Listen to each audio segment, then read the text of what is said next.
Supreme court का एहतराम था, है और रहेगा। वो चीफ जस्टिस थे, ना भी रहे तो फिर भी जो उनके अहकामात थे वो वज़नी हैं और उनको वज़न मिलना चाहिए। यकीनन बात सिर्फ ये थी कि उसको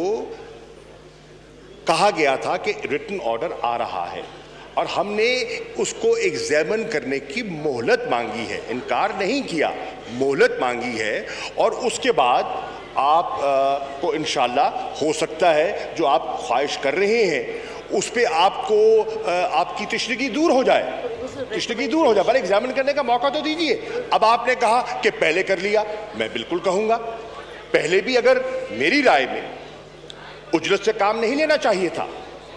पहले भी उजलत से काम नहीं लेना चाहिए था और 172 को यकमुश्त मैं समझता हूं मेरी राय में उजलत में नहीं होना चाहिए था, लेकिन हुआ